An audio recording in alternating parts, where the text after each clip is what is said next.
नमस्ते दोस्तों। तो आइए देखते हैं कल मार्केट कहाँ जा सकता है। सबसे पहले बात करेंगे निफ्टी 50 के बारे में। अगर हम निफ्टी 50 को देखें तो हमने दो एनालिसिस लगाए थे कि या तो ये लेवल से रिजेक्शन ले लेगा या तो ये जो डाउनवर्ड स्लोपिंग चैनल इतने समय से चला आ रहा था, है ना, जैसे कि आप देख सकते हो, इसकी अपर रेंज को टेस्ट करने आएगा। अब हुआ ये फ्राइडे के सेशन में कि जो ट्रम्प ने पूरा कांड किया है, टैरिफ्स लगाए हैं, उसके चलते हमारा मार्केट वीक हुआ है। ठीक है। और पॉसिबिलिटीज आर हाई कि कल गिफ्ट निफ्टी ऐसा बता रहा है कि वो डायरेक्टली नीचे खुलेगा, क्लोज टू 300 समथिंग ईयर। इस लेवल पे खुलने की संभावना दिख रही है यहाँ पे। तो अगर कल गिफ्ट निफ्टी सुबह हमारे मार्केट ओपन होने से पहले ऊपर नहीं चढ़ा तो ये एक्चुअली फिर एक लंबा करेक्शन हो जाएगा और उसके बाद सिनेरियो ये प्ले कर सकता है। ये जो ट्रेंड था इसे तो तोड़ ही चुका है, ठीक है। अब ये जो इंटरमीडिएट रैली आई है ये तब तक वायलेट नहीं होती जब तक ये जो जोन है ना ये ब्रीच नहीं हो जाता। तब तक आप ये नहीं बोल सकते हो कि ये पूरी रैली खत्म हो चुकी है। ठीक है। इस ड्राइंग को मैं हटा देता हूँ, एक मिनट। तब तक आप ये नहीं बोल सकते हो।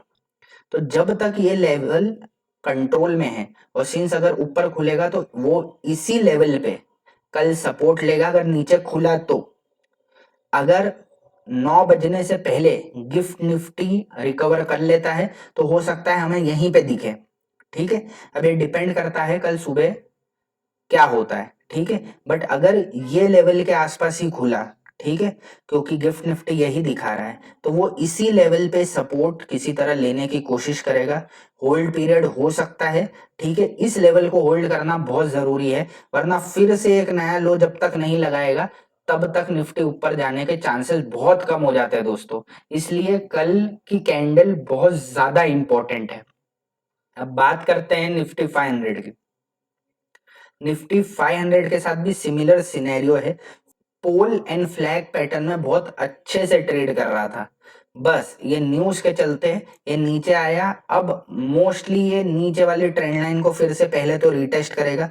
उसी के साथ इसके पास ये लेवल भी है जहां से रैली ऊपर के तरफ गई है। अब इन दोनों पे कहीं ना कहीं आके रुकेगा एंड थोड़ा सा अब ये एक लॉन्ग करेक्शन होता हुआ दिख रहा है कि जहां हमने ये सोचा था कि शायद अप्रैल एंड आते आते ब्रेक कर दे, हो सकता है ये मिड मई तक चले जाए। स्मॉल कैप इंडेक्स की बात करें तो स्मॉल कैप इंडेक्स भी 3.5% करेक्ट हुआ है, बट अपने लेवल को कहीं ना कहीं इसने होल्ड किया है। अगर ये भी कल नीचे खुल जाता है तो ये इसको भी ब्रेक कर देगा एंड देन इसको ब्रेक करने के बाद इस स्मॉल कैप थोड़ा सा बड़ा और करेक्शन दे सकता है, which is not a good sign for the Indian market. क्योंकि फिर वो नीचे की तरफ करेक्ट करेगा और वो एक डाउन ट्रेंड में चला जाएगा, क्योंकि ब्रेक तो कर चुका है। अब कल अगर रिवर्स कर दे तो बात अलग है, वरना एक डाउन में चला जाएगा। तो वो डाउन जो लेग जाएगा उसे डिफेंड करने में बायर्स को दिक्कत आ सकती है, क्योंकि ये पुल बैक पे होल्ड कर रहा है ना। अगर ये भी एक बुलिश कैंडल बनी होती तो मैं बोलता जब तक ये लेवल नहीं टूटेगा स्ट्रांग रहेगा, बट सिंस इसने यहाँ पे पुल बैक ले लिया तो ये लेवल बहुत ज्यादा इंपॉर्टेंट हो जाता है। तो लेट्स सी कल क्या होता है। मिड कैप इंडेक्स की बात करें तो सेम मिड कैप में भी है। अगर मिड कैप को आप गौर से देखेंगे तो मिड कैप ने अभी तक ब्रेक नहीं किया है, बट अगर कल सब कुछ गैप डाउन खुलेगा तो it will be very hard for the market कि वो एक्चुअली पूरा एक रिवर्स दे, एक पूरी तरह से नीचे खुलने के बाद ऊपर की तरफ रिवर्सल दे, क्योंकि तभी ये लेवल डिफेंड हो सकता है। वरना उसके अलावा फिर हमें लोअर लेवल आते हुए क्लियरली दिख रहे हैं। बैंक निफ्टी की बात करें तो बैंक निफ्टी ने अपने आप को बहुत अच्छी तरीके से होल्ड किया था।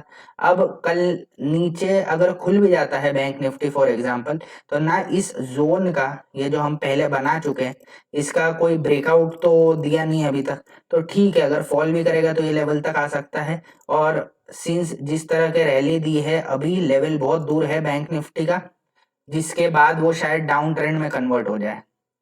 तो bank Nifty is safe for now. IT sector की बात करें, ऑब्वियस सी बात है आईटी सेक्टर पिटना ही था, क्योंकि हम यूएस पे बहुत ज्यादा डिपेंड करते हैं इस केस में।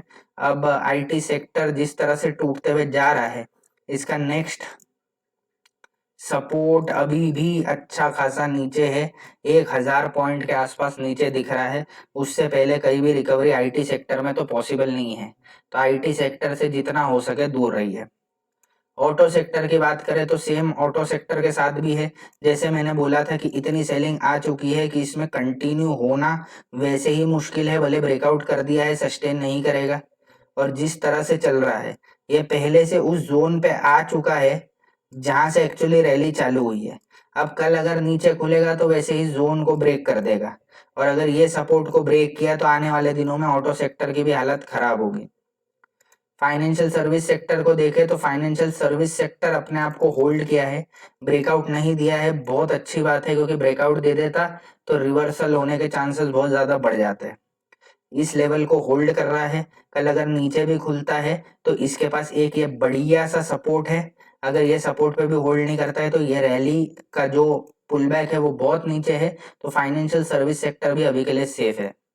एफएमसीजी सेक्टर की बात करें, कोई स्ट्रेंथ दिखाई नहीं दे रही है, फॉल आया नहीं, क्योंकि खाने पाने की चीजों पे कोई फर्क ज्यादातर चीजों में पड़ता नहीं है, और जब भी मार्केट खराब होता है तो खाने पीने की जो चीजें होती है वो हमेशा अपने आप को होल्ड ही करती है। मेटल सेक्टर की बात करें तो मेटल सेक्टर 6.5% गिर गया। फॉल आप देख सकते हैं किस तरीके से हुआ है, इसने अपना पुलबैक तो तोड़ा ही है, जो ब्रेक दिया था वो ब्रेकआउट भी सब खराब कर दिए हैं। अब ये लोअर रेंज पे इस जो पूरे कंसोलिडेशन का था, इस पे आके ही किसी तरह से सपोर्ट ले सकता है, तो metal sector is now not looking good. You should square off your positions in metal sector if there are any. ये कोई इन्वेस्टमेंट एडवाइस नहीं है दोस्तों, मैं अपना ओपिनियन आपसे सिर्फ शेयर कर रहा हूं। अगर आपको कोई भी चीज लगती है तो अपने फाइनेंशियल एडवाइजर से राय लीजिए। अब जिस हिसाब से दिख रहा है, ये आके इसी सपोर्ट के आसपास कहीं ना कहीं इसे डिमांड मिल सकती है, तब तक इसे वेट करना पड़ेगा। फार्मा सेक्टर भी 4% गिरा, जबकि इस पे टैरिफ ना लगाने की बात थी, बट देन ट्रम्प आके बोले कि लगाएंगे, तो फिर गिरेगा।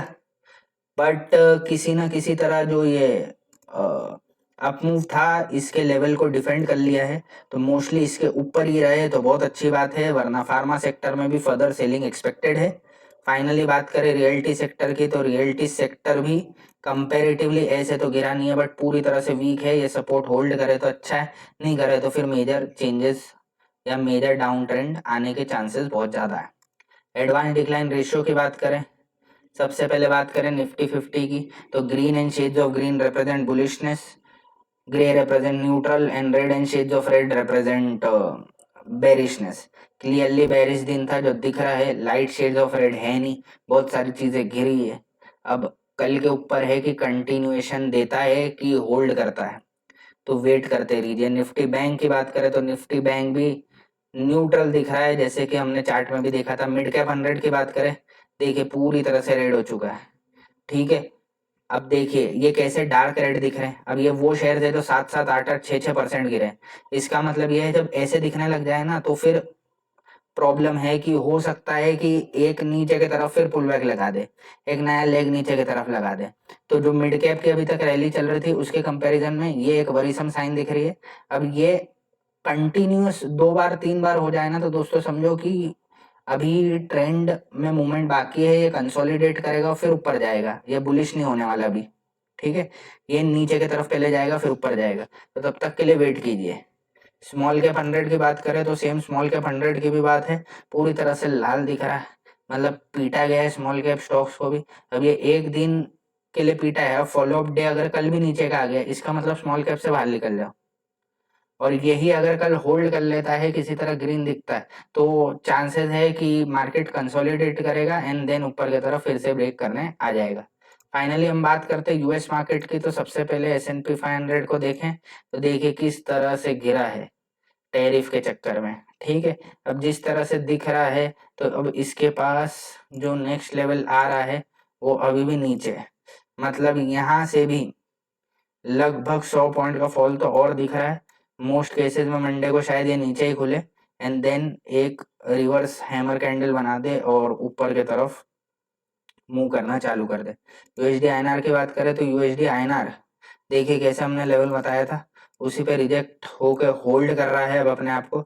अब यहाँ से ऊपर तो एकदम से वी शेप तो जाने से रहा, यहीं पे होल्ड करे कंसोलिडेट करे तो अपने मार्केट के लिए अच्छा है। तो आज के लिए बस इतना ही दोस्तों, थैंक यू।